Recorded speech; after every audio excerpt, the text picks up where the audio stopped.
Nouvel épisode de On a testé pour vous et aujourd'hui on se retrouve devant les carrières de lumière au Beau-de-Provence. On va visiter l'exposition sur l'Égypte des pharaons qui va démarrer le 19 avril.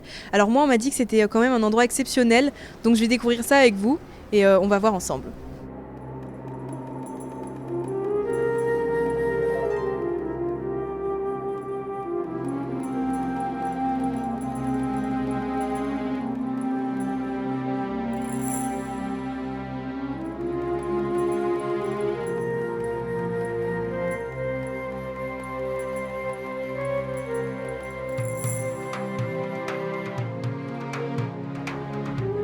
Bonjour Étienne Devy, vous êtes directeur des carrières des Lumières et aujourd'hui vous lancez du coup une exposition sur l'Égypte et les pharaons. Qu'est-ce qui a amené à utiliser ce lieu pour faire ces expositions? Quelle est l'histoire? Comment ça a été créé? En fait, d'où ça vient? Alors ici en fait il s'agit d'une carrière de calcaire dont l'extraction est très ancienne. On retrouve tout autour des Beaux-de-Provence des sites d'extraction de la pierre donc qui datent de l'Antiquité, notamment après la période médiévale avec l'édification du château des Beaux-de-Provence. Donc une partie de la pierre a été extraite directement d'ici. Et puis on n'a pas très loin d'ici la cité de Glanum, une cité antique à Saint-Rémy-de-Provence. Voilà, donc toute la région a été creusée et cette terre ici a été creusée depuis très longtemps. Mais c'est surtout au 19e siècle où l'exploitation de front de pierre a été taillé pour devenir souterrain. Et donc l'exploitation vraiment des carrières de manière industrielle a été vraiment très forte à la fin du 19e.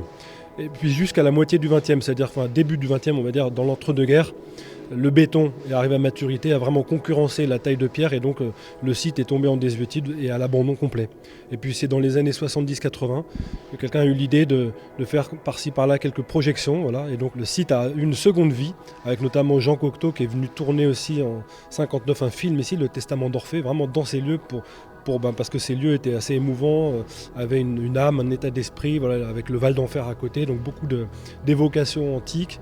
Donc il est venu tourner ici et puis voilà, le site est ressuscité grâce à ça et a connu une seconde vie, on va dire une vie plus orientée sur de la projection. Et puis nous, Culture Espace, on a repris le site il y a 12 ans maintenant et donc depuis 12 ans, on propose des expositions sur les grandes figures de la peinture ou les grands mouvements artistiques. Voilà. On s'habitue à voir cet endroit exceptionnel ou pas du tout? À chaque fois que je traverse, je prends 2-3 minutes de pause pour regarder tel ou tel passage que je n'avais pas vu, mal regardé. Voilà, c'est une manière d'apprécier le site et l'exposition évidemment. Virginie Martin, vous êtes directrice des expositions artistiques. Aujourd'hui, vous lancez du coup une exposition sur l'Égypte et les pharaons qui va débuter le 19 avril. Qu'est-ce qu'on va pouvoir retrouver? Alors c'est effectivement une exposition qui raconte 3500 ans d'histoire. On a une civilisation qui va s'installer aux carrières des Lumières et donc on va découvrir des bas-reliefs, des peintures, des sculptures, des monuments. Tout cela est raconté avec un fil conducteur qui est celui du cycle de la vie. Donc on découvre d'abord la création de l'univers, les premiers hommes qui s'installent, leur quotidien, celui des pharaons également.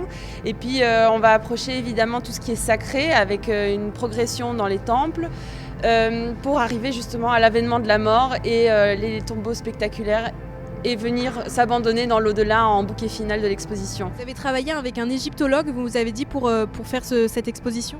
Tout à fait, on a un égyptologue qui nous a accompagnés, qui a vérifié justement la sélection iconographique qui est présentée ici. On a 300 images d'œuvres qui viennent des plus grands musées du monde, qui sont réunies ici avec cette technique d'animation en plus. Et donc effectivement, il est venu s'assurer que tout ce que l'on présentait était bien conforme au récit, au parcours et que ça pouvait fonctionner parce qu'on mélange des sources d'époques différentes. C'est cette liberté que j'ai prise. Mais par contre, ce sont en tout cas des coutumes ou des croyances qui ont perduré sur 3500 ans. Il fallait que quelqu'un puisse vérifier cela. Merci beaucoup d'avoir répondu à nos questions. Puis on va retourner découvrir un peu cette exposition. Merci à vous, merci. Et puis bon voyage et bon spectacle. Je m'attendais pas à ce que ce soit aussi grand, mais en fait c'est vraiment gigantesque.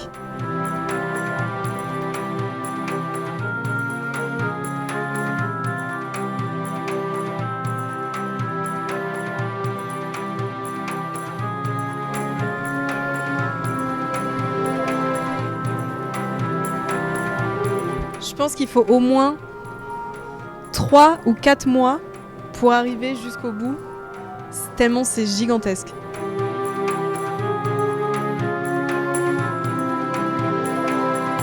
J'ai un peu l'impression d'être dans Dune, de marcher vraiment dans le désert, en Égypte, à côté des pyramides. Le seul truc qui me confirme que je n'y suis pas, c'est la température, parce que dans les carrières de lumière, eh bien, il fait très froid. Il faut venir visiter, mais n'oubliez pas de prendre une veste bien chaude. En tout cas, c'est validé par Maritima.